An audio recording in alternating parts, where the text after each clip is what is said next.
Hola, buenos días. Bueno, vamos con la clase de hoy lunes en la que tenemos que terminar el tema de geometría analítica. Vamos a terminar por corregir los últimos ejercicios que había para hoy. Y después tendremos que empezar el tema 4, que es el de funciones y sus características principales, ¿vale? Os subiré el tema en Edmodo, entonces tendréis ya el tema en Edmodo. Habría que leerse las páginas del 82 al 85, leerse 4 páginas que tenemos aquí. Os he puesto también las capturas de esas 4 páginas, ¿vale? Sería leerse estas 4 páginas y después hacer los ejercicios que vienen ahí, el 1, 2 y 3 del 82, el 2, 4, 6 y 8 de las páginas 83, 84, 85, aunque son bastantes ejercicios, son muy sencillitos, ¿vale? Son muy rápidos de hacer, son muy cortitos y de cuestiones teóricas acerca de las definiciones de funciones y de las características principales, las primeras que vamos a ver en estos dos primeros puntos del tema, o sea que son muy sencillitos. Bien, en los ejercicios que teníamos para corregir hoy, bueno, pues tenéis que hacer 23, 24, 25, 27 y 29, también vienen el 26 y el 28, porque como me pillaban ahí en medio, pues no los he quitado, los he dejado, pero bueno, voy a comentar ahora un poquito por encima pues lo más importante de cada uno de los ejercicios. Del 23 nos decía que escribiésemos en cada caso la ecuación de la recta que pasa por el punto 3 menos 2 y que es perpendicular al vector v. Os recuerdo aquí lo de la perpendicularidad. La perpendicularidad, para el apartado A, por ejemplo, donde el vector director es el 2, 1, un vector perpendicular a v sería cambiar las coordenadas de orden y cambiarle el signo a la primera. Es decir, el menos 1, 2 sería perpendicular al vector 2, 1. Una vez que tengo este vector, pues este va a ser el v sub r de la recta que yo me cree. Y además tiene que pasar por el punto P 3 menos 2. Pues con eso ya puedo hacer, por ejemplo, la punto pendiente y es igual a I sub 0, que es menos 2. La pendiente, que es menos 2, porque es, menos 2, es 2 partido por menos 1, que es menos 2. Pues menos 2 por x menos x sub 0, que es 3. Y aquí puedo sacar también la ecuación explícita, ¿vale? Esa sería el punto pendiente, y la explícita, que sería menos 2x más 4. Y ya tendría también la ecuación explícita, o 2x más y menos 4 igual a 0 en forma general, pues ya en la forma que queramos, ¿de acuerdo? Lo mismo con el resto, ¿vale? Los vectores directores se saca un vector perpendicular, por ejemplo el 4, 5 del apartado B es perpendicular, y por ejemplo el 0, 1 es perpendicular del vector del apartado C, ¿vale? Y cualquiera proporcional a cada uno de ellos también nos serviría, ¿vale? Si fuesen perpendiculares, o sea, si fuesen proporcionales a estos que yo he escrito aquí, también por ser paralelos a los perpendiculares serían perpendiculares de los que nos piden. Eso en cuanto al 23. En el 24 nos pide escribir la ecuación de la recta perpendicular a R y que pasa por el punto P en los siguientes casos, ¿vale? Pues en este caso, por ejemplo, si yo cojo el apartado A, lo que hay que hacer es sacar el vector director de la recta en cuestión. La recta R tenemos su ecuación en forma explícita, con lo que tenemos que la pendiente es igual a menos 2. Esa pendiente se puede sacar, o de ahí se puede sacar, que el vector director puede ser, por ejemplo, 1 menos 2. Si el vector director es 1 menos 2, entonces v sub s, lo vamos a llamar vector perpendicular a este, puede ser el 2, 1. ¿De acuerdo? El 2, 1, vector director, de aquí la pendiente de la recta sería un medio, ¿vale? Y de ahí ya podemos sacar pues la forma de ecuación que queráis. Por ejemplo, la forma punto pendiente, como pasa por el punto menos 3, 2, igual a I sub 0, más un medio de m, que es x menos x sub 0, x más 3.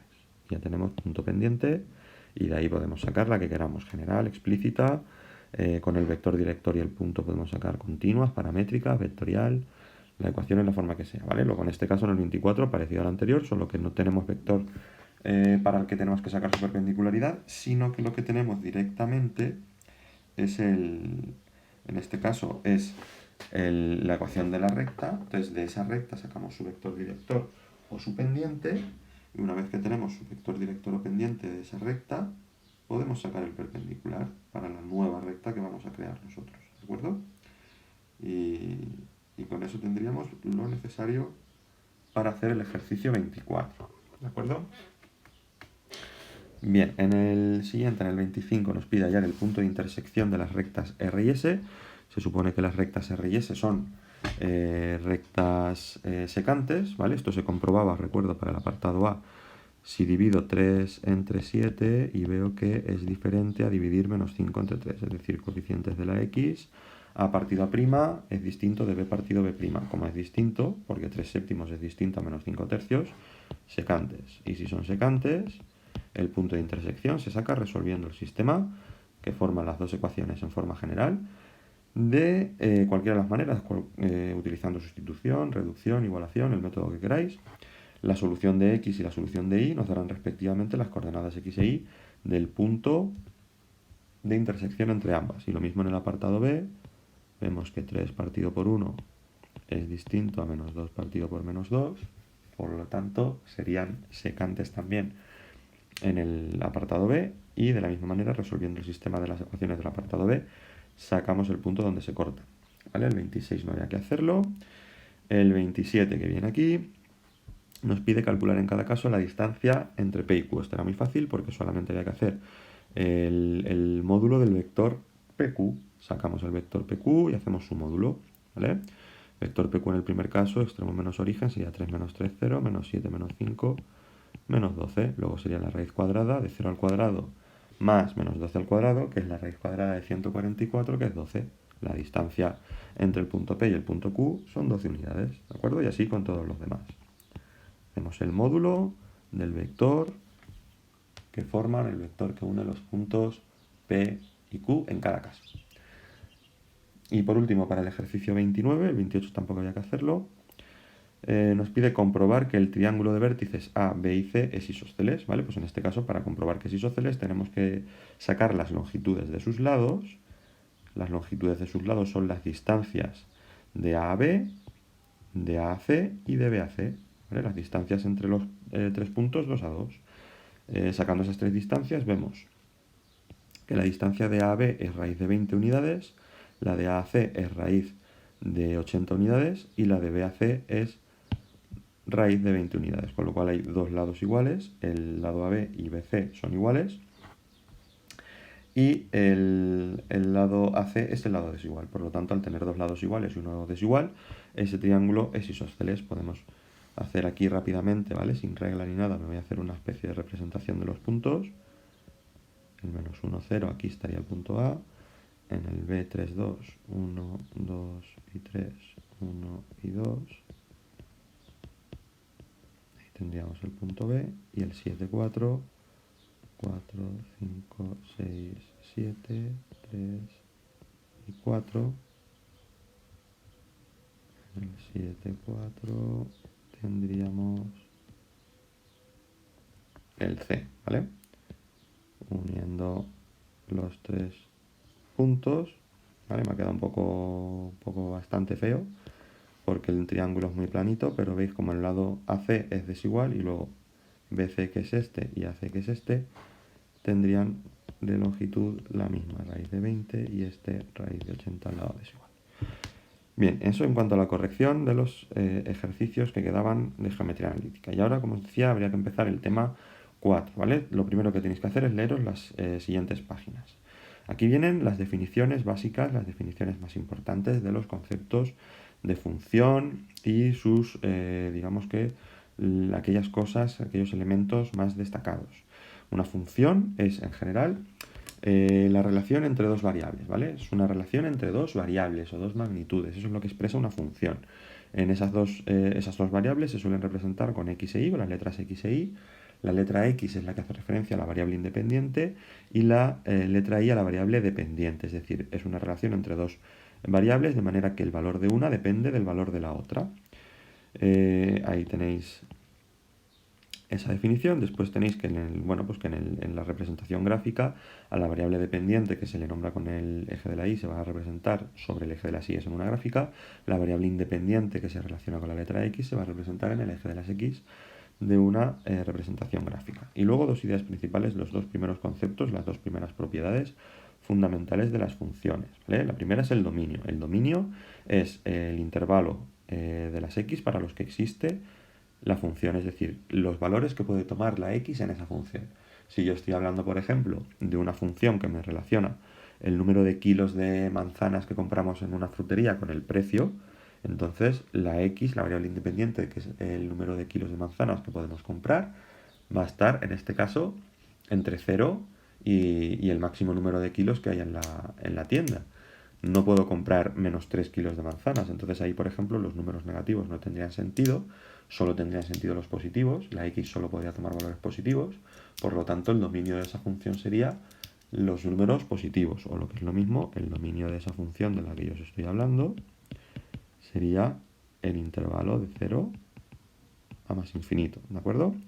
¿Qué es el rango? Pues el rango es el precio, en este caso, en el ejemplo estoy diciendo, la cantidad de precios que puede tomar, los valores que puede tomar la variable dependiente, la i. La i en este caso, el precio, ¿qué valores puede tomar? Pues a partir de 0 también, los que sean. Esto se suele representar porque se pone range del rango o la imagen, ¿vale? Entonces la imagen de f de x, que en este caso sería pues también de 0. Si compro 0 kilos de manzanas me costarán 0 euros hasta más infinito. Dependiendo de los kilos que compre, pues así pagaré más o menos dinero, que es la variable dependiente, ¿de acuerdo? Bueno, pues ahí tenéis esos ejercicios que habría que hacer los tres, son muy sencillitos, ¿vale? Sobre funciones y unas preguntitas acerca del dominio y la imagen de esas funciones, ¿vale? Por ejemplo, en el 2 os hago como ejemplo este apartado A del ejercicio 2, donde nos pide dar el dominio y la imagen. Pues mirad, el dominio, fijaos que los valores que puede tomar las x están entre este punto y este punto. Ese es el dominio de la función. ¿Dónde empieza? Cuando la x vale menos 1. ¿Dónde termina? Cuando la x vale 1, 2, 3 y 4. Pues entonces el dominio de esa función es desde el 1 al 4. ¿Y la imagen? Pues la imagen, mirad, primero borro esto, que no nos despiste. La imagen es los valores que puede tomar de las i's. Las i's, fijaos que toma desde ahí hasta aquí, que es el último. Esa es la amplitud de la imagen. ¿Desde dónde? Desde menos 2 hasta 3. Por lo tanto, la imagen o el rango de esa función es de menos 2 a 3. Y lo damos así en forma de intervalo, ¿de acuerdo? Lo mismo habrá que hacer con el b y con el c. En las siguientes 3 páginas de teoría, son 3 páginas, pero nos habla de cómo se pueden presentar las funciones, cómo se dan las funciones. Y es que se pueden dar de 4 formas distintas. Se pueden dar a través de una gráfica, se puede dar a través de un enunciado, de una descripción de la relación de dependencia entre las dos variables, se puede dar mediante una tabla o se puede dar mediante una expresión analítica, una expresión algebraica o matemática que nos da la relación entre las dos variables, ¿vale? Por ejemplo, una manera muy típica de encontrarnos, una manera muy frecuente de encontrarnos funciones de forma analítica es en las fórmulas de cualquier cosa, por ejemplo la fórmula del área o del volumen de cualquier cuerpo geométrico. En este caso, el volumen de una esfera es el volumen, que sería la variable dependiente, depende del radio de la esfera. Pues la variable dependiente sería la v, la variable independiente sería el r, el radio, y el volumen es igual a 4/3 de pi por r al cubo. Pues esa sería una función. El volumen es función del radio, el volumen de la esfera es función de su radio. Diríamos, pues una manera de dar una función de manera analítica, ¿vale? La expresión de una función de manera analítica. Las áreas y volúmenes son funciones que relacionan esa área o ese volumen con otras propiedades, unas longitudes de los polígonos o de los círculos o esferas, dependiendo de la figura geométrica con la que estemos tratando, ¿vale? Entonces os voy a poner, bueno, pues os leéis primero, antes de nada, os leéis estas páginas, las 4 páginas, y después os voy a poner también algún otro vídeo donde se expliquen las propiedades fundamentales de las funciones, ¿de acuerdo? De manera que lo podáis entender mejor. Y nada, pues una vez leídas esas páginas y vistos los vídeos, ahí tenéis los ejercicios que tendréis que hacer para mañana. Y eso